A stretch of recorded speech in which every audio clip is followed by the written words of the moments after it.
जो तालियां आपने बजाई अगर ये जोरदार थी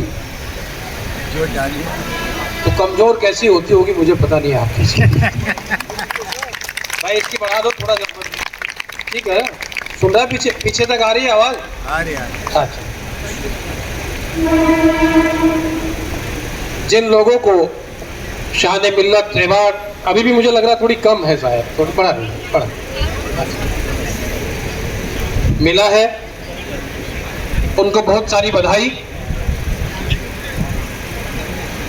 उनसे ज्यादा बधाई के पात्र वो हैं जिन्होंने उन युवाओं को अवार्ड देने के लिए, सम्मानित करने के लिए एक इतने बढ़िया आयोजन का इस जिमखाने में किया। तो जिनको अवार्ड मिल रहा है उनके लिए और इस आयोजन करने वाले इस जिमखाना के लिए एक बार आपकी जोरदार तालियां हो जाएं। तालियां वाले ढंग की आपको बजानी पड़ेगी, पता नहीं क्यों आप इतनी कंजूसी तालियों में क्यों कर रहे हो।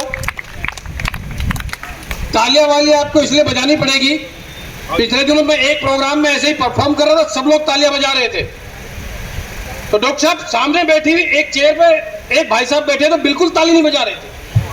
मैं उनके पास गया, मैंने कहा भाई साहब थोड़ी सी ताली बजाओ। वो बोले मैं ताली क्यों बजाऊं, मैं तो पैसे वाला आदमी हूँ। क्या बात है? ताली बजाने के लिए 4 नौकर रखे। थोड़ी देर के बाद वहाँ डीजे स्टार्ट हो गया, सब लोग डांस करने लगे, वो अपनी जगह से नहीं उठे। क्या कहने? मैं फिर उनके पास गया, मैंने कहा भाई साहब अपना ताली नहीं बजाए, डांस करो। अरे बोले तेरे को बताया ना पैसे वाला आदमी हूँ। वो देखो उधर डांस करने के लिए भी 4 नौकर रखे। महीने भर बाद उनकी शादी हुई। मैंने नहीं पूछा हनीमून पे जाओगे कि नहीं जाओगे, आदमी पैसे वाला था। अब जिन लोगों की समझ में आई है वो ताली वाली बजा दीजिए, जिनकी नहीं आई है वो बजा दो। क्या बात है, वाह वाह वाह। और ये बजानी पड़ती है आपको, क्योंकि पिछले दिनों एक प्रोग्राम में आपने एक उसका बाबा का नाम सुना है। बाबा वैसे भी आजकल बाबा का नाम सुनने का मतलब नहीं।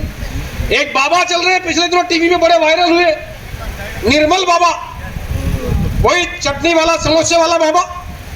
पिछले दिनों एक आदमी उनके दरबार में गया, बोले बाबा कृपा नहीं हो रही है। वो बोले कवि सम्मेलन मुशायरे में जाते हो? बोले जाता हूं। मुकेश गौतम को सुना था? बोले सुना था। ताली बजाई थी? बोले नहीं बजाई थी। बोले बस वहीं अटकी हुई है। एक और आदमी निर्मल बाबा के दरबार में गया, बोले बाबा कृपा नहीं हो रही है। बोले कभी बीबी के बनाए हुए खाने की तारीफ की है? बोले नहीं, बीबी के बनाए हुए खाने की तारीफ तो नहीं की है। बोले बस वहीं अटकी हुई है। अगले दिन सुबह सुबह बीबी ने इनके सामने 4 पराठे रख दिए। इसको बाबा की बात याद आ गई, बोले बीबी के बनाए हुए खाने की तारीफ करनी है। ये हो गया शुरू। बोले वाह क्या पराठे हैं, क्या खुशबू है, क्या लज्जत है, क्या खुशबू है। ऐसा मन करता है जिन हाथों ने पराठे बनाए उन हाथों को चूम लूं। घरवाली अंदर गई, 4 फुट का लड्ड उठा के लाई। डॉक्टर साहब बोले 26 साल हो गए अपनी शादी को, 26 साल हो गए अपने हाथ से बनाकर खाना खिलाते हुए, आज तक तो खाने की तारीफ नहीं की थी। आज पड़ोसन 4 पराठे क्या दे गई, इनका हाथ चूमने का मन कर रहा है। क्या बात तो है? ऐसा ना हो हम कोई बात यहाँ से कहे। मुझे 4 लाइनें याद आती है उन लोगों के लिए जिन्होंने इस बड़े बहुत ही बड़े मुकाम को हासिल किया है, जिन्होंने बहुत बड़े इस एग्जाम को पास किया है। ये आपकी जिम्मेदारी है। मैं बधाई देना चाहता हूँ इस्लाम जिमखाना को कि उन्होंने एक बहुत बड़ी जिम्मेदारी निभाई, उन बच्चों का हौसला अफजाई करने के लिए, उनका सम्मान करने के लिए। क्योंकि इनका हौसला अफजाई अगर इनका सम्मान आप नहीं करेंगे तो निश्चित ही कहीं ना कहीं आने वाली पीढ़ी को यह संदेश नहीं जाएगा कि उन्हें भी बड़े बड़े एग्जाम्स को क्रैक करना है। रुलाओगे मुझे तो मैं आंसू बन के टपकूंगा। आपकी जिम्मेदारी क्या है इन बच्चों के लिए कि रुलाओगे मुझे तो मैं आंसू बन के टपकूंगा, मुझे मिट्टी किया तो मैं पानी बन के निकलूंगा, और मैं ऐसा खूबसूरत रंग हूँ दीवार का अपनी, अगर निकला तो घर वालों की नादानी से। क्या बात है, वाह वाह वाह। आप घर के बड़े हैं, आप कोई ऐसी नादानी ना करें। बस मुझे पता है आप क्या किस लिए बैठे हैं। खाना बाद में होगा ही, कई लोग उसी के इंतजार में बैठे हैं। आइए मैं 2-4 मिनट आपसे बात करता हूँ, 2-4 मिनट ही बात करूंगा। मैं जब घर से निकला तो सड़क पर खड़ा हुआ एक बच्चा रो रहा था। भाई साहब बच्चा रो रहा था सड़क पर खड़ा हुआ, नजर भाई जी। मैंने कहा बेटा क्यों रो रहे हो? वो बोले अंकल मेरे माँ और बाप में झगड़ा हो रहा है। मैंने कौन है तेरा बाप? वो बोले इसी बात पे हो रहा है। तो अगर समझ में आए तो आप ताली वाली ठोक देना, मुझे पता चल जाएगा कि आप तक मेरी बात पहुंच रही। जितने लोग बजाय बहुत ज्यादा वो मत कीजिए आप। मैं बैठ जाऊंगा 2-4 मिनट में ही, टेंशन मत लीजिए। मैं टेंशन भगाने वाला परफॉर्मर हूँ। आप लोग भले आदमी हैं जो इतने बढ़िया अवसर पे भी आपने कवियों को बुलाया, वरना तो कवियों से लोग बच के भागते हैं, शायरों से लोग बच के भागते हैं। मैं फ्लाइट में आ रहा था, मेरे बराबर में एक शरीफ बुजुर्ग आदमी बैठे हुए थे। मैंने टाइम पास करने के लिए पूछ लिया, मैंने कहा अंकल मेरा नाम मुकेश गौतम है, मैं कवि हूँ, आपका परिचय? वो बोले वैसे तो मेरा नाम हसमुख लाल है लेकिन मैं बहरा हूँ। तो लोग वैसे ही कवियों से बच के भागते हैं, भले आदमी जो बुलाते हैं और एक साथ 5-5 को बुलाते हैं। और यकीन मानिए मैं वैसे भी बड़े कॉन्फिडेंस वाला परफॉर्मर हूँ। आज तो हमारे पास 10-5 मिनट का ही टाइम दिया है मुझे, नहीं तो मैं इतने कॉन्फिडेंस वाला परफॉर्मर हूँ को एक बार शुरू होता हूँ तो घंटे तक बैठता नहीं हूँ। इतने कॉन्फिडेंस वाला हूँ, एक बार सुनाना शुरू हो गया तो हो गया। एक प्रोग्राम में ऐसे सुनाता रहा। पीछे से आकर ऑर्गेनाइजर ने मेरी शर्ट खींची, बोले और कितनी सुनाएगा? मैंने कहा माफ करना भाई साहब, मैं कविता पढ़ते टाइम घड़ी देखना भूल गया था। क्या बात है। वो बोले घड़ी देखना भूल गया था, दीवार पे कैलेंडर तो था। वाह तो मैं वाह। शुरू होता तो रुकता नहीं। बड़े अच्छे लोग हैं आप, लेकिन बस आइए मैं 2-3 मिनट में अपनी बात खत्म करूंगा। मुझे पता है आप क्यों बैठे हैं, किस लिए बैठे हैं। बिल्कुल टेंशन मत लीजिए, मैं टेंशन भगाने वाला परफॉर्मर हूँ, लेकिन लोग होते हैं जो बिना मतलब टेंशन लेते हैं। जी। एक दोस्त के घर पे गया, अपनी टेंशन में बैठा हुआ था। मैंने किस बात की टेंशन? वो बोला यार 20 दिन पहले मेरे दादाजी मरे, मेरे लिए 70 करोड़ रुपए छोड़ के मरे। मैंने कहा राइट, फिर? बोले 15 दिन पहले ताऊ जी मरे, वो भी 70 करोड़ रुपए छोड़ के मरे। अबे तो मैंने कहा काहे की टेंशन है? वो बोला यही तो टेंशन है, 15 दिन से कोई नहीं मर रहा। तो लोग बिना मतलब टेंशन लेते हैं, बिल्कुल टेंशन मुक्त होकर बैठे, क्योंकि बहुत बढ़िया बड़े बड़े शायरों को आपने बुलाया। भाई अल्तमस है, डॉक्टर काशिम है, आज तो आपने मंच पर जज भी बैठा रखी, जज साहिबा है, तो बढ़िया लोग हैं। आप लोग बिना मतलब टेंशन लेते हैं। एक और दोस्त के घर पे गया, वो भी बड़ी टेंशन में बैठा हुआ था। मैंने किस बात की टेंशन? वो बोला यार सोच रहा हूँ एक दिन हर कोई मरेगा। मैंने कहा भाई सच्ची बात है, जो पैदा हुआ है मरेगा, इसमें टेंशन लेने की क्या बात है? वो बोला टेंशन लेने की तो बात ये, जो सबसे लास्ट में मरेगा उसे शमशान लेकर कौन जाएगा? क्या बात है। लोग इतनी दूर तक की सोच के टेंशन लेते हैं। टेंशन नहीं लेने का जीवन में, क्योंकि जिसके जीवन में मस्ती है समझो उसकी ही हस्ती है, वरना आधे लोग तो ऐसे जिंदा है जैसे जिंदा जबरदस्ती है। क्या बात है। आप यार तालियां बजाकर दोस्तों अपने जबरदस्त तरीके से जियो। जिंदगी का सबूत दे। अरे जिंदगी कल का दिन किसने देखा है? आज का दिन हम खोए क्यों? और जिन लम्हों में हंस सकते हैं उन लम्हों में क्या बात है। वाह वाह वाह। एंजॉय करो यार, वाह, मस्ती करो। मस्ती करने के लिए ऊपर वाले ने हमें भेजा, मस्ती करो यार, काहे का टेंशन लेने का। 2 साल वैसे ही कोविड ने हमारे इतने खतरनाक निकाले कि गुजर रही थी जिंदगी ऐसे मुकाम से, अपने भी दूर भागते थे जरा से जुकाम से। क्या बात है। खाली छींक दो 10 लोग वैसे ही निकल लेते थे। और क्या, हाँ सही बता रहा भाई साहब, मेरे बाल बच्चे आपको दुआई देंगे, आपने बहुत बढ़िया टाइम पर ताली बजाई। इस कोविड में ऐसे ऐसे काम भी किए डॉक्टर साहब हम भाइयों ने, इस कोविड में ऐसे ऐसे काम भी किए हम सब भाइयों ने, जो काम करने से मना कर दिया था काम वाली भाइयों ने। वाह वाह वाह इतना वाह। खतरनाक दौर था वाह, कोविड वाह। का, लेकिन फिर भी उस दौर से हम लोग निकल के आए। वो झूठ था कि सच था, आप जानते ही हो। झूठ फैलाने में यहाँ वो लोग बड़े माहिर हैं जो इसी काम के लिए आए हुए हैं। उनका नाटक आप चाहे राजस्थान हो या कर्नाटक हर जगह देख ही रहे हो, लेकिन वो नाटक भी सफल नहीं होने देना है। ये भी आपको सोच के जाना है कि वो नाटक सफल ना हो। क्या बात है। वाह वाह। कोशिश ये करनी है कि उस कीचड़ को दूर करना है जहाँ पे कमल खिलता हो। हाय हाय। यहाँ तो तालियां बजा सकते हैं खुल के। आपको खुलने में इतना वक्त क्यों लग रहा? बहुत जिंदा दिल लोग हैं ये जो लोग हैं, जलवा फरोज। इतने खतरनाक लोग हैं। मैं कर्नाटक चुनाव में गया था पिछले दिनों, वहाँ भाई साहब भाषण दे रहा था, वो भाषण दे रहा था, बोले हमें कर्नाटक 5 साल के लिए दो, हम कर्नाटक से भ्रष्टाचार खत्म कर देंगे। तो मैंने पूछा 5 साल से किसके पास था? क्या बात। अभी राजस्थान में चुनाव का माहौल है, वहां भाषण दे रहा था, बोले भाई और बहनों, ये जो सरकार है इसके नेताओं ने 5 साल तक आपका खून चूसा, इस बार हमें मौका दीजिए। बिल्कुल ये सियासी बात नहीं, मैं तो बड़े मजे की बात कह रहा हूँ। लोग बिना मतलब टेंशन लेते हैं, टेंशन नहीं लेने का दोस्तों। आइए 2 मिनट में अपनी बात खत्म करता हूँ, बहुत छोटा सा समय है। हमें 4 बड़े शायर हैं, इनको सुनना है। मैं तो छोटा मोटा हूँ साहब, इन्हीं को सुनने के लिए आए हैं आप लोग।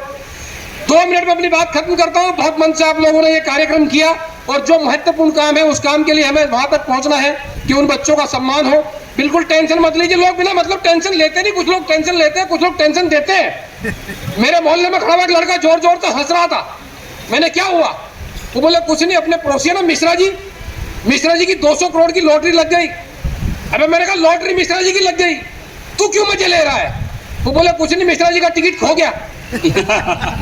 तो कुछ लोग दूसरे को दुखी देख के भी मजा ले लेते हैं। ये थोड़ी देर के बंद कर दो, ये तो सब खाए पिए लोग हैं। थोड़ी देर के लिए रोक दीजिए, इंशाल्लाह सारे इंतजामात हैं। और हाँ। जब कोई स्पेशल ऑर्डर हो तो ले, बिल्कुल आपको आइए। बुलाया जाएगा, प्लीज थोड़ी देर के लिए जी। महिलाएं बहुत संख्या में बैठी है, मैं महिलाओं की कतई आलोचना नहीं करता, क्योंकि ये महिला ही है जो शक्ति है, पुरुष सिर्फ सहन शक्ति है। क्या बात है। शादी के समय हर व्यक्ति को उसकी पत्नी बड़ी रोमांटिक नजर आती है। शादी के 2 साल बाद पत्नी का रोमांटिक नजर आता है। शादी के समय हर महिला कहती है तेरी जिंदगी को जन्नत बना दूंगी। शादी के बाद समझ में आता है कि उसे मैगी बनानी भी नहीं आती।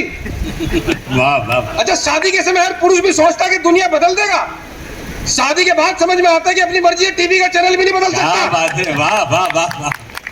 मैं इसलिए महिलाओं की आलोचना नहीं करता, महिलाएं बड़ी भोली है, लेकिन मैं 4 लाइनें आप तक पहुंचाता हूं, मेरी बड़ी प्यारी 4 लाइनें कि धन्य है वो पिता जो बेटी वाला है, धन्य है वो पिता जो बेटी वाला है, और धन्य हुई माँ जिसने जन्मी बाला है। अरे बेटा तो होता है दीपक एक कुल का, बेटी 2-2 कुल में करे उजाला है। इस उजाले को ध्यान कीजिए। मैं महिलाओं का इसलिए भी आलोचना नहीं करता क्योंकि महिलाएं हैं जो हम बच्चों के बापू को बच्चों का बापू बना के रखती है, वरना बच्चों के बापू को आसाराम बापू बनने में टाइम नहीं लगता। वजह कीजिए। 1 मिनट की एक कविता आपके बीच पढ़ के मैं मेरा स्थान ग्रहण करूंगा, क्योंकि आप जिस महत्वपूर्ण काम के लिए आए हैं उसी को हमको आयोजन के साथ शामिल होना है। 1 मिनट की एक कविता। हमारा की सोशल मीडिया का दौर है, आप इसे कहते हैं फेसबुक, मैं इसे कहता हूँ फेकबुक। क्या कहने। 95% बातें झूठी। जो आदमी सरकारी सब्सिडी के बिना घर में टॉयलेट तक नहीं बनवा सकता, वो भी फेसबुक पर गर्लफ्रेंड के लिए ताजमहल बनवाने का प्रॉमिस कर रहा है। क्या कहने, वाह वाह वाह। जिस आदमी के घर में उसके बच्चे उसकी बात नहीं सुनते, वो पूरे देश को फेसबुक पर सलाह दे रहा है कि चाइना की हवा कैसे निकाली जाए। क्या बात है। कोई सुनता नहीं है। आइए मैं एक कविता आपके बीच में पढ़ देता हूँ, शुद्ध हास्य की कविता आप तक पहुंचेगी कि ये फेसबुक भी बड़े कमाल की चीज है। जिसने कभी कॉलेज की बुक का फेस नहीं देखा, उसके फेसबुक पर अकाउंट 130 है। वाह वाह वाह वाह। फेसबुक अकाउंट रखना आजकल फैशन है, ट्रेंड है। पासबुक में भले ही 500 रुपए ना हो, फेसबुक पर पूरे 5000 फ्रेंड है। पासबुक में भले ही 500 रुपए ना हो, फिर आपसे एक बार ताली वाली ठोक दीजिए, बस मैं 1 ही मिनट में बैठूंगा, चिंता मत कीजिए। हम जिस खास कार्यक्रम के लिए आए हैं, मेरा अनुरोध आपसे है कि इस कार्यक्रम को इतना बड़ा बनाए।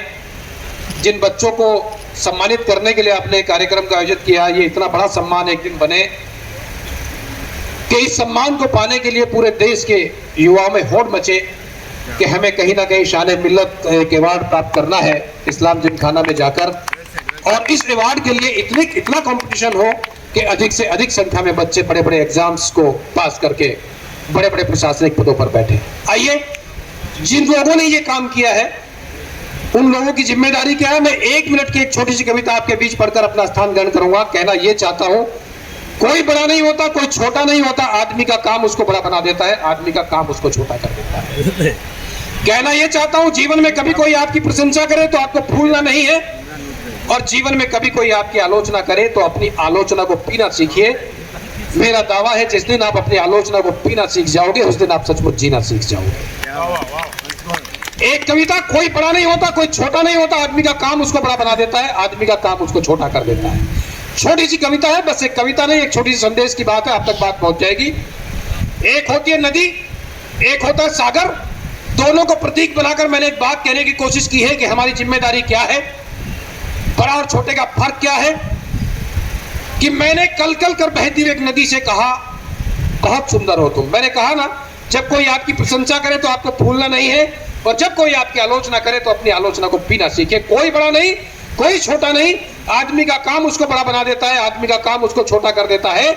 आदमी 10 बाई 10 की छोटी जगह पर बैठकर महान काम कर सकता है, कार्टून बना सकता है, पेंटिंग बना सकता है, रिसर्च कर सकता है, पोएट्री कर सकता है, शायरी कर सकता है, और आदमी 1100 एकड़ के धार्मिक डेरे में बैठकर भी घटिया काम कर सकता है। इसलिए कहता हूं, 1 मिनट की एक छोटी सी बात आपके बीच पढ़ के जाना चाहता हूं। कोई बड़ा नहीं, कोई छोटा नहीं, आदमी का काम उसको बड़ा बना देता है, आदमी का काम उसको छोटा कर देता है। नदी और सागर दोनों को प्रतीक बनाकर एक कविता मैंने कहने की कोशिश की है, बात आप तक पहुंच जाएगी। पता नहीं आप किस मूड में सुन रहे हैं। कि मैंने कल कल कर बहती एक नदी से कहा, बहुत सुंदर हो तुम। नदी किनारों से जोर से टकराई।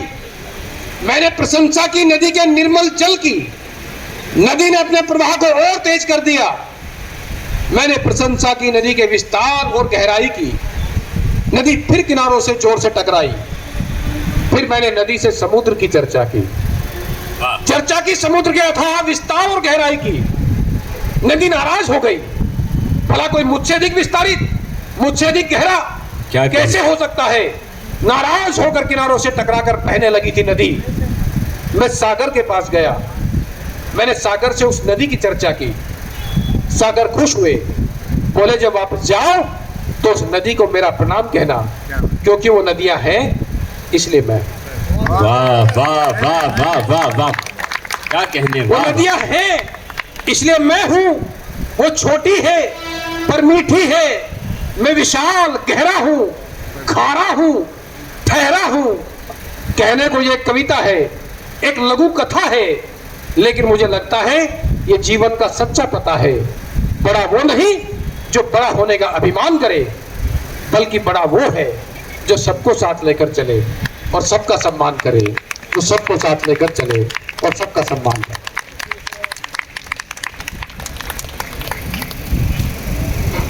इस कविता के हवाले से जो आपने दिया है अहंकार का, दोस्तों जहाँ तक मेरा मानना है, मेरा नज़रिया है, दुनिया में जो चीज़ चाहिए, जो हासिल करना चाहते हो वो देना पड़ेगा।